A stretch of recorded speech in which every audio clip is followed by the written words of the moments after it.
Sa i përket epshit, nuk është negativ. Epshi në esencë, si e ka vëndu Allahu subhanahu wa taala, është shumë pozitiv. Se me mos pas epsh për ushqim, vdes njeriu. Me mos pas epsh për të kontaktuar me gruan, nuk ka pasardhës, zhduket, gjinia njerëzore. Me mos pas epsh për të arritur në dynjë, jetë në gjendje të keqe. Epshi në esencë nuk është negativ. Mirë po, epshi duhet kontrolluar, duhet venduar në binarët që ja ka caktuar Allahu subhanahu wa taala. Në këtë rast mbrohesh nga dëmi i tij. Në qoftë se ky epsh nuk kontrollohet, atëherë lindin pasojat negative në individ, po edhe në tërë shoqërinë në përgjithësi. Për këtë shkak, Islami nuk e mohon epshin, e pranon, mirë po e kanalizon në drejtim të duhur dhe e kufizon në aq sa të jetë e dobishme për njeriu. Nuk e ndalon Islami burrin që të kontaktojë me një grua, mirë po me kushte të caktuara. Ta bëjë nikahin, dihet se ky është burri i kësaj.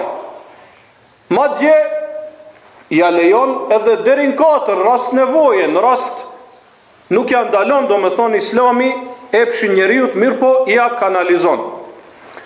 E tash ky koncept apo kontrollimi i epshit, si mund të arrijmë deri te kjo, që mos të devijojmë këtë aspekt, sepse pejgamberi alayhis salam ka thonë, kush ma garanton atë që e ka në mes të 2 nofullave, gjuhën, dhe atë që e ka në mes të 2 kofshëve, organin gjenital, kush ma garanton?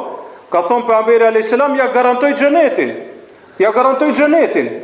Ne po flasim për gjysmën e xhenetit, apo për rrugën deri në gjysmë për xhenetin. Është me rëndësi, apo? Po ashtu pejgamberi alayhis salam ka thonë se prej gjërave që më shumë të i futin njerëzit në xhehenem janë gjuha dhe organi gjenital. Epshi shumë njerëz po i shtikan në xhehenem. Allahu subhanahu wa taala në surën Maryam, kur i përmend pejgamberët, pastaj thot: "Fa khalafa min ba'dihim khalfun." Pas tyre erdhën do pasardhës të këqij, e da'u salat, e lan namazin wa tabu shahawat, dhe i pasuan epshet. Devijimi është i ndërlidhur me pasimin e epsheve. Për këtë shkak kontrollimi i epshit është me rëndësi.